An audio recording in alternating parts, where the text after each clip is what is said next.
Hello, everyone. Welcome to another issue of Marginal Support, where support is anything but marginal.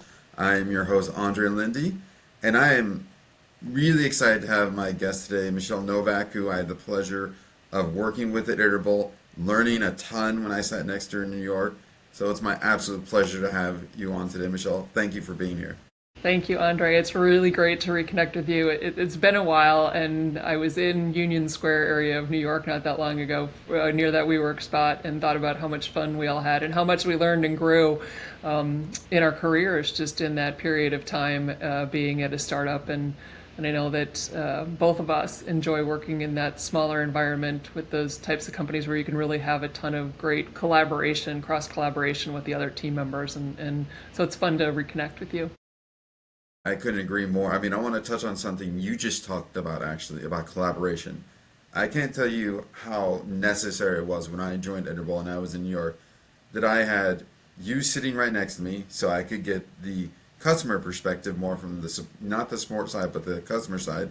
And then I had sales literally two seats down from me, also hearing what they were doing. And then we had, I think, behind us, we had the solutions architects. So in this very small space, we had pretty much everyone from all the areas that are touching clients. How important do you think to you was that being in an environment where everyone was working together and everyone had to communicate with each other to make the clients successful? Yeah, I think in an early stage company, and I mean the company was pretty big at that point, but we were almost like a little startup, ecosystem ourselves, the 15 people or so that were in New York across those functions. And I think there's a lot of learning that we were able to do because we'd overhear the conversations, or we could tap somebody on the shoulder and say like, "Hey, I'm seeing this," or "I'm seeing that."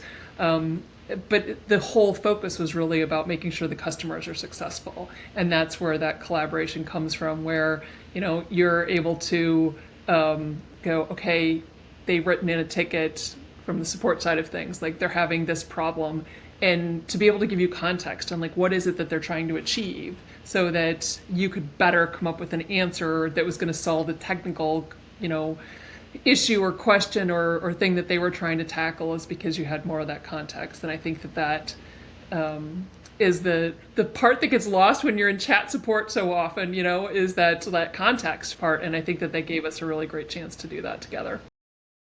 I can remember on more than one time where I'd be speaking to a client, I'd see your name on it, and I would say, "Oh, something seems a little off with this client. They're asking very odd questions about like migrating data," and then I'd give you a heads up and sounds like this client could be a churn risk. I think having those kinds of experiences is so necessary for any company because if I'm sideloaded in support, I'm only looking at what they're doing at a reactive level. But if I can notice something ahead of time, I can then give you a heads up or someone in that role to say, we need to give this client a little bit of, the warm and fuzzies, the extra care, make sure they're not leaving. How important do you think that communication between support and CS to make sure that we're seeing the whole picture? Yeah, I mean, I think that's the whole picture. It's funny because one of the things I was thinking about was like CSAT scores, and how, I don't know, I'm not the world's biggest believer in them, but obviously they're an important tool. And you just mentioned this scenario of like, okay, so you could be giving the customer the information about like migrating data, and they're really happy with you at the end and have a great CSAT score. But as you said, like you instinctively knew like there's something here, like there might be a red flag, something that you need to dig into. The CSAT score is a moment in time of like they were satisfied with the answers that you gave, and you gave them great service, but for us as a company, like that was not necessarily going to be a good sign. And so that collaboration allowed us to be able to recognize like, hey, they're having some kind of a problem, we need to dig in deeper or better understand what this is all about. So yeah, it's funny to think about. In your experience in CS, and I've worked with you well, and I know your history, how long you've worked in CS. What do you think is something that people need to know about CS that can make them successful in the role? So and then they wouldn't know it when they first step into it. I really having a good understanding of the why they bought. And I think about, another person that we worked with who would, when she joined, would just deep dive into the gong calls of the client as they were going through the sales process. so that they could understand what those pain points were and understand what it was that they wanted to do, so that the minute that you as a CSM are starting to work with them, that you understand what those goals are, that you have history of that pain points. There's no more frustrating thing for a client than they've gone through a sales process, they've talked about all the stories and stuff, and then the CSM comes in fresh and asks questions like they haven't ever spoken to us before, and so having to have that context. So unfortunately and fortunately, the CSM becomes like that center spoke of information. Like they have to have all this bit of information. They have to figure out the best way to communicate it, note taking, whatever it is, so that the other departments can leverage it as well. But I think it is like the understanding the why about the customer is probably the most important thing that a CSM can do. I think that's great. I mean, you have to know, why did they acquire the software? Like, why did they leave something else to come use your platform? In a previous conversation I had with another CSM, they brought up an interesting point I want to get your thoughts on. A company goes through the process, they buy a new product, but let's say the decision maker is someone that's not really hands on with the product, and then the product is given to the team, and the team's like, what the heck is this? How do you go into something like that where you are the person having that daily conversations with the clients, and you basically have to resell them on the product? How do you handle a situation like that? Yeah, that is super common, particularly for very large purchase, products. Um, the one thing that I like to think about is, how do we make this person a hero to whoever the person that was making the decision was? So you have to get their buy-in, have to help them understand it. But that again is also by understanding what their goals are, what they're measured on, and then help them leverage the tool in a way that's going to achieve those goals, that are going to make them look good, have them be successful, have them potentially get promoted, have them be able to go back to the boss and say, here's what we achieved with this thing that you handed us. So it is getting them past that like aversion of, oh, I have to make a change because I was very used to doing this thing, and helping them, see the value and how it's going to help them with their career or their success at that company. It's great. I love that. This is the whole point of that. You're going to make them a champion. You're going to make them the hero, and then you're basically going to be the unsung hero for them. You're going to help lift them up. So I think that's an excellent point. One other thing that I think we have in common is that we are both have a background in journalism, which I think is wonderful. We're neither in it, which I think is hilarious. But how do you think having that background in journalism kind of helps us in our role? Because there are a lot of similarities between the way a journalist has to dig for information, Yeah. they have to do research. How do you think having that journalistic background has helped you be successful in the CS world, though? I have said very similar things to other people, where I think that level of discovery and curiosity and knowing how to ask questions, and then like to encapsulate that information and repeat it back to somebody, or to be able to tell the story then of the success. Like those are the things that probably you and I learned that we don't even recognize and take, that we have an advantage in being able to do that. Other people probably have it somewhat naturally, but they're probably some of those very specific skills that we learned that we've just incorporated into our day to day with our entire life, that are helpful in this type of a role of serving a customer. You said something that really resonated with me, and I've even wrote posts about this. I want to get your opinion on. Is that you said you have to be great at storytelling when you're talking to clients.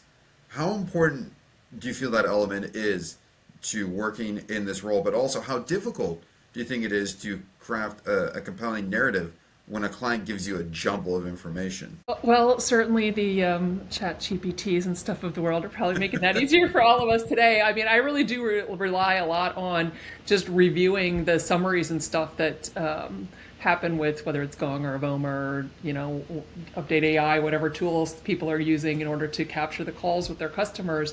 I think those things do a good job of encapsulating the key highlights, and then it makes it much easier than it did back in the day when we were writing those notes on our notebook, and you had to go through and kind of just discern that stuff. But then when you're doing that recap email for the customer, it speeds up the amount of time that it takes, and then you can just take the key points and then tell the story in a way of like, hi, we saw that you generated X number of dollars because of, and then you add in the context of like what it is that your product's done that helped do that, or the thing that they did that made sure that this thing turned out to be successful and have these types of results. I've used AI so much recently in terms of just proofreading. I ask, can I do this? Can I do that? So it's come a great tool, like you say, taking some of that low level tasks out where you don't have to keep all the knowledge up in your head. So I definitely think it's useful. What concerns do you have with AI in the CS world these days, though?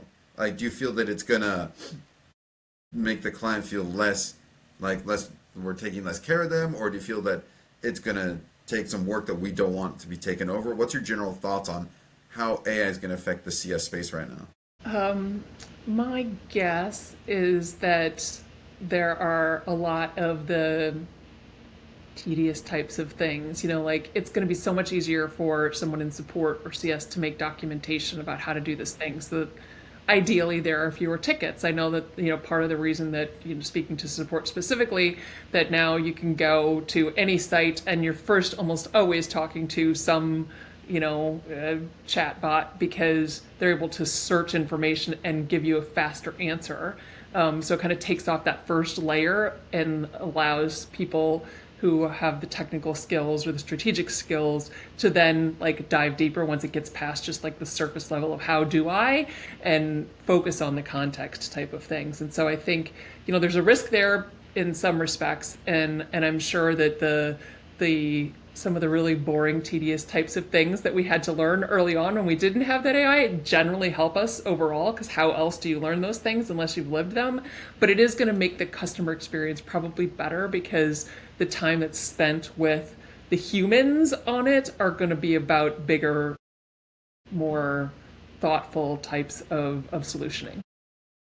I'd agree, and that's what I've heard in previous conversations is that the support agents or the CSMs are going to be basically be able to, instead of taking a hammer now, we can take a scalpel in terms of where we want to focus our attention, but then we also are going to have a ton of supporting information coming to us from these interactions that clients have had with your chatbot or whatever. So we can get a heads up and we can focus our attention a lot easier now.